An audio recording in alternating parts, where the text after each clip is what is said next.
Hey everybody, welcome to the iProv vlog. As always, I'm Jordan Smith, VP of Sales and Marketing with iProv, and I've got a couple people on the screen with me. But the first one I'm going to introduce is Patrick Laughlin, COO of iProv. What's up, Pat? Hey Joe, how are you today? I'm doing good. Hey, I'm excited. We're calling this guest week. So you guys saw the video on Monday that we did with RJ. Today we've got a very special guest, and then Friday we're going to interview another person. So just switching it up, and I'm really excited about this week for sure.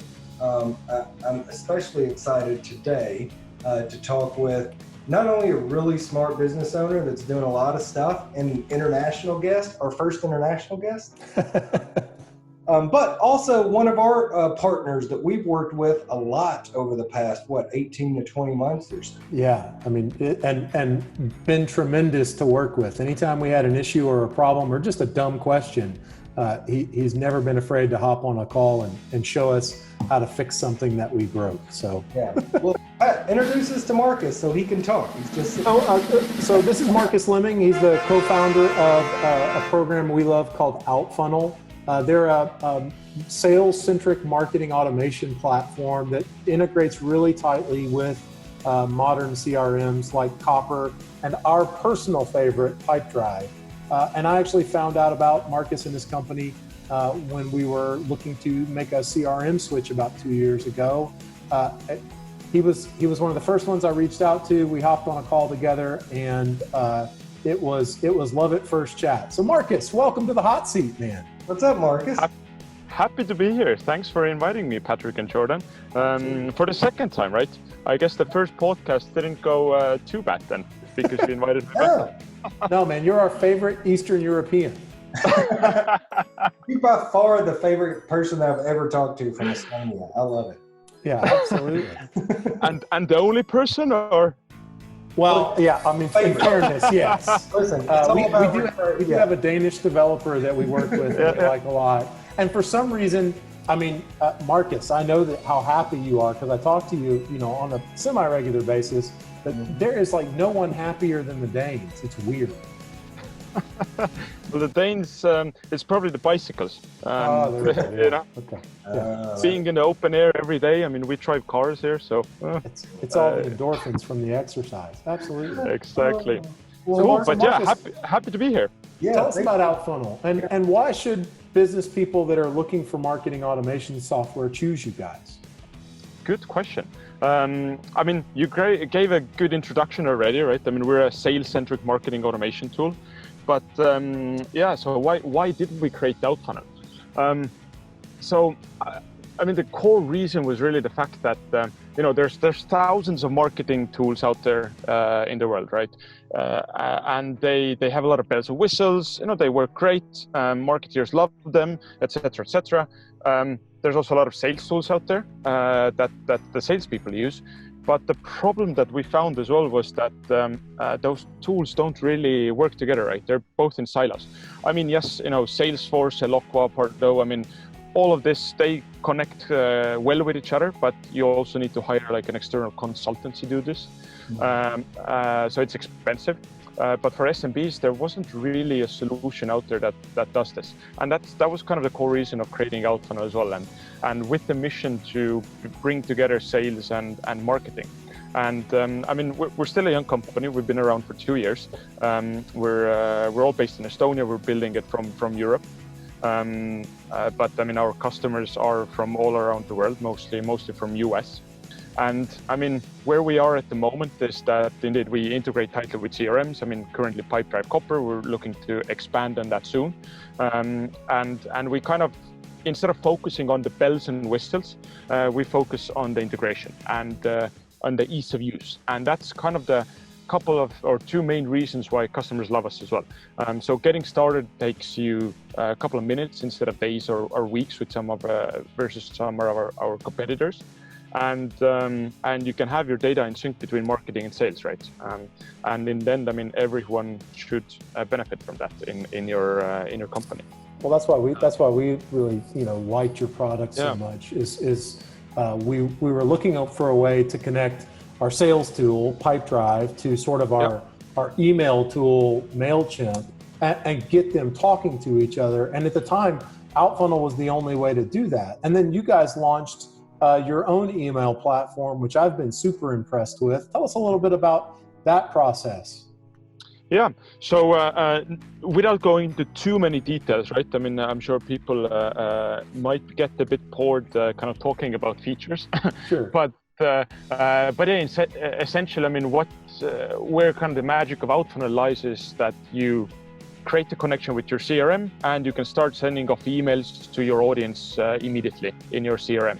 So whether it is creating a nurturing campaign that triggers automatically when a new lead enters the pipeline, for example, or sending one-off email blasts to your audience or customers or clients' leads.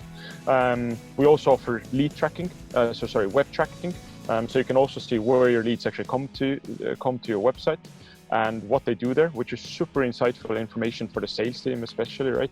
I mean, if you can see if someone is visiting your white paper page, landing page, or a pricing page, you might give them a call right away and kind of ask how can I help? How can we be in a position to kind of bring value to you? And kind of we do that all in a easy kind of in a simple package, right? There's no difficult setups. You can just get up and running, and it just works. Yeah, I think the key word there is easy. It lets back of the class kids like Jordan and I go in there and do the things that we need to do in order to make sales and find new customers. So I'll tell you personally, just from personal experience, it's helped a ton with the things that you're talking about, like following up with people and just making sure that, whenever I'm top of mind, that I can reach out to them, whenever they're thinking about me and not vice versa. So, well, switching a little bit and digging in and getting a little bit kind of personal, this is a worldwide pandemic. Everybody knows. Yeah. Talk a little bit about how kind of this has affected your business. I know before we hopped on, we were even talking about some internal changes that you guys were making. Just tell us a little bit about how you guys are functioning right now. Yeah. So I mean, when did it hit Estonia? So that was probably, I think it was mid-March or something like that. But we all went to working from home. I mean, obviously we're a small team, we're 8 people still, but yeah, we went to working from home, and we're actually still working from home up to this point. And in terms of kind of team comms, not much in that sense has changed. I mean, we used to do daily stand-ups, in person in the company before the pandemic hit. That was just for developers only, but now we've kind of switched it to non-developers as well. So we, every morning we start with a Zoom call, and it's great. I mean, everyone shares their kind of what they did yesterday, what they're doing today, which is, kind of the standard stuff. But we also kind of use that Zoom conversation to kind of, bring in some jokes here and there, kind of talk about some more casual things. So it's not all business, it's also kind of the fun part. That's one thing that we changed, just to kind of keep up with the team and just have that kind of interaction with each other. But we also switched to doing demos on Friday. So before we used to do like a demo for all the new product releases that team has built, and we always did it like on Friday mornings, and it wasn't kind of the most successful part of the most successful meeting, I'd say, or the most fun meeting. But we switched it to like Friday evenings with a beer, and not only kind of doing the demo and just drinking the beer, right? But we've also brought in a stand-up comedian for one of our Zoom calls, so that was really, really nice. That's great. He spent like 10-15 minutes of just kind of doing his standard kind of stand-up comedy jokes. And then we've also done Jeopardy. I'm a big fan of Jeopardy, so I organized one for the team, and then kind of bringing in some of more those fun elements there as well, because obviously we can't see each other face to face yet. But hopefully that will change soon. I mean, we're looking to go back to the office in the coming next weekend. Oh wow! So you guys are looking to go back to the office again. That's great. Yeah, it hasn't been too bad here. I mean, it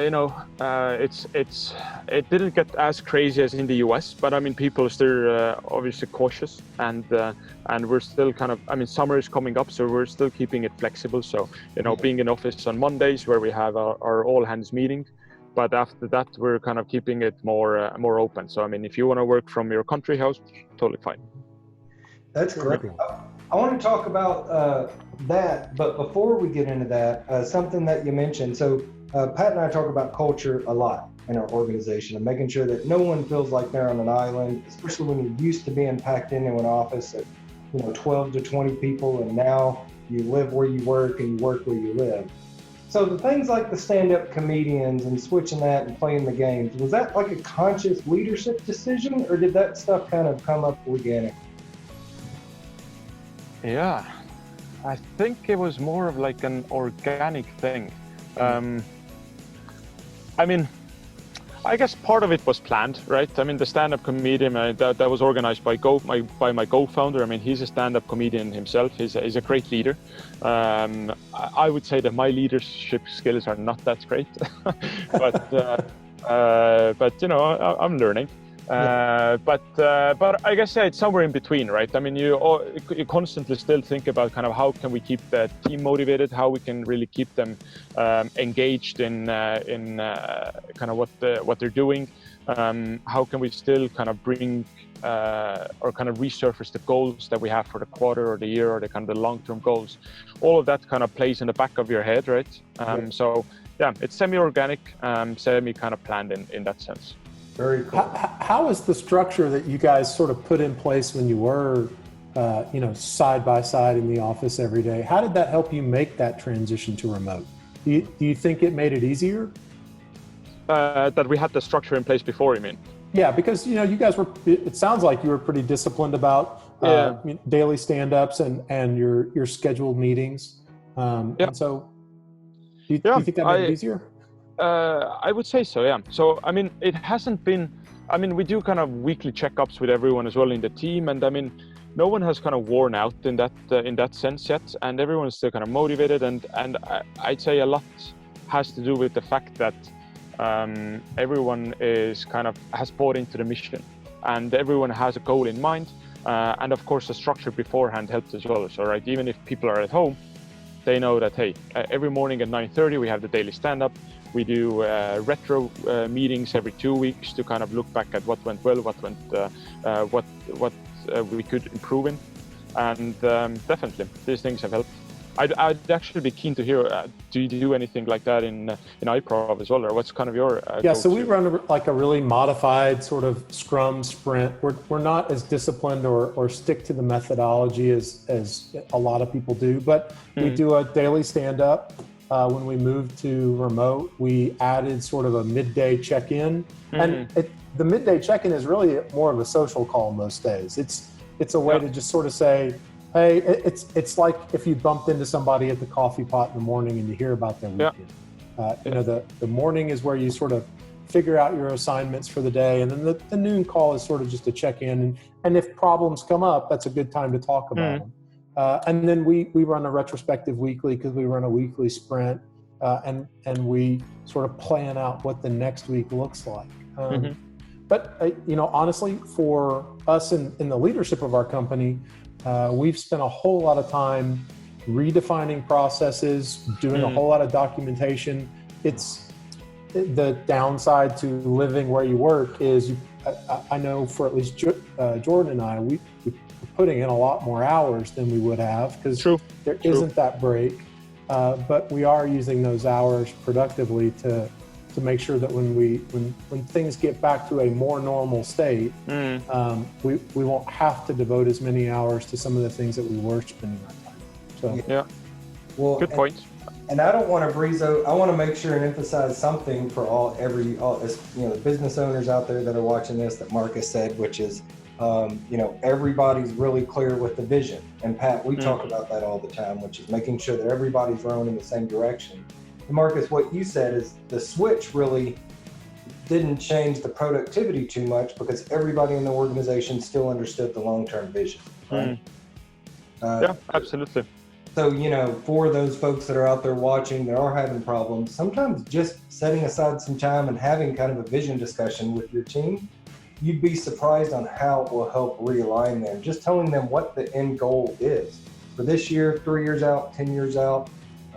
So that brings up a good. So Markus, how do you guys get buy-in on the mission? And is it something that you guys continually communicate? and sort of reinforce in some way? We do actually. So I mean, that's something that we started from very early on. So I think if I remember, kind of one of the first things we did as well was like a values meeting, right? Where we kind of went over what are our values, and then we came together with the team, you know, what's important for all of us. And then, I mean, we kind of noted those down. I mean, in the end, we only ended up with one value. But I guess what's important, I mean, it's definitely key that you keep communicating it, right? I mean, it's if you only do it once in the beginning, it doesn't. People forget things, and I mean, the point doesn't quite get across the same way. But I mean, we try to bring it up every now and again, whether it is on a quarter meeting or on a weekly basis when we kind of look at the strategy from a more kind of holistic level, or even with things like if we start developing a new feature or functionality, right? How does that fit into the bigger picture? And then, I mean, what I do from my side as well. So I run customer success at Outfunnel. So I try to share as many different or as many different conversations from with customers as possible, just to kind of underpin as well kind of those certain elements that, hey, this customer is really struggling with bringing together their sales and marketing.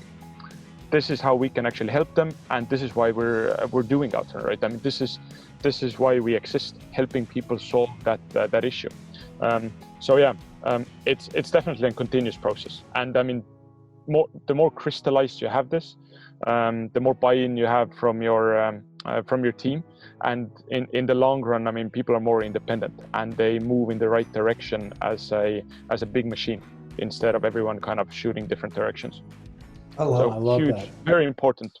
Oh yeah, that's great. And those are we're speaking the same language, and that's really good advice out there. You know, I know for as young as you guys are, you guys have seen some substantial growth in the past 2 years. I know there's a lot of people watching this, and Pat and I struggle with it too, right? We're not above the fray where we're, you know, for those business owners that are uncertain about what the future holds and how they're going to continue to do business. What would your advice, and I feel like you've already dropped some nuggets, but what advice would you give to those people out there that are watching this and saying, yeah, all this sounds great, but I'm trying to figure out how I make payroll, you know? Yeah, that's a tough one, right? I mean, I think everyone's situation is a bit different than that end, and I mean, and it depends on the business and kind of how you approach it. But for me personally, I think it all starts from the mission. If you have buy-in for that, people will be able to, or people will get creative around how you can actually deliver on that mission. So it's less about, I guess, leadership on that end, or like a top-down leadership, but it's more like collective thinking. And then everyone has input into kind of taking the company further. So I mean, really the only thing I would really, again, underpin here, believe in what you do. It's very, very cliche, but I think it's great, Markus, because I mean, I think that it's a cliche because it's true. I mean, that's what's funny about cliches, is that they often are. If money is the only mission, there's not much to buy in to. Nope. Especially from a sort of a lower level employee, because the chances of them getting to the brass ring where the real money is very low. I mean, just that's the truth. That's the way the market works. It takes a long time. You got to job hop these days. It is not like it was when our granddads were around and you worked somewhere for 30 years and you retired with a gold watch. You know, and I mean, it's definitely not easy, right? I mean, building a business is tough, and most businesses fail. I mean, especially in the kind of the startup scene or the tech startup scene, and the ones that succeed, I mean, not sure what the kind of the golden, or what's the if there's one plan you can follow. I mean, there's many roads lead to success. Just have to believe in what you're doing, have the vision, and then somehow stand out from the rest and have a bit of luck. No, I love that. And I think you're exactly right, where, you know, you don't start with tactical stuff. You start with mission and vision. Strategies are going to come from there. And then the technical tactical stuff falls out we always say we're tactically agnostic. We just want that end result. And as long as our people know what that end result is, God willing, they're smarter than us in their specific field than we are, right? Which we encourage, and they bring kind of the tactical ideas once we as leaders set out the vision, mission, and then work collaboratively to figure out the strategy and have them help us with the tactics. So I think that's exactly. I think what Marcus said is I think that's the spot where we end it, Joe. I hate to say it. I mean, we're not going to get any better than that. Yeah. No, that's good. Well, Marcus, tell everybody who's watching, how do they get in contact with you? We're big advocates of what you guys do. You and I talk on a regular basis. You've been a guest on a couple different things that we're doing. So, if folks have questions for you guys and want to find out more about you, or just pick your brain as a business leader, what's the best way to get you? So I mean, if you'd love to give Outfunnel a go, outfunnel.com is the website, and you can register a free trial and see how it works out for you. I mean, one of the things that customers love about Outfunnel as well is our support. So I'm a bit biased, obviously. I mean, I'm running the support for now, but I mean, in all honesty, we try to be as helpful as possible and really help our customers succeed. So even if it's not directly relating to Outfunnel, we are happy to help, right? If there's a workflow that you'd like to solve between your marketing and sales, let us know, and we'll do our best to kind of advise if Outfunnel is the right solution for it, or if there's another tool that does it better than us, right? In the end, our goal is to make you happy, and if you're happy, we're happy. It adds value to our bottom line, and we can grow, so forth. And I mean, you can also reach out to me personally, marcus@outfunnel.com, and I reply to every single email that lands in my inbox. Wow. For now. I mean, if things really take off, right, a couple of years down the line, probably things will be a little bit different. But for now, I'm happy to help and kind of learn also from all of our customers, kind of where are they struggling. That's kind of rocket fuel for us to build a better product in that. Well, I'll tell you, whenever Marcus says for now, I'll double emphasize that, because they are growing leaps and bounds. They're doing, and it's because of the things that they're doing. So while you can reach him, like reach out to him. Don't spam. But don't spam. No spam. Yeah, no spam. No, don't spam. But I have a feeling he's going to be even inaccessible to Pat and I here in the next couple of years. All right, Marcus, we appreciate it so much. Thank you. Thank you, Marcus. It was a pleasure. Thanks for inviting me, and let me know if you have anything else coming up. Happy to talk with you again. We will, for sure. All right, Pat, until next time. See you, Joe. All right, iProv blog out. Pat, Keith told me not to say the name.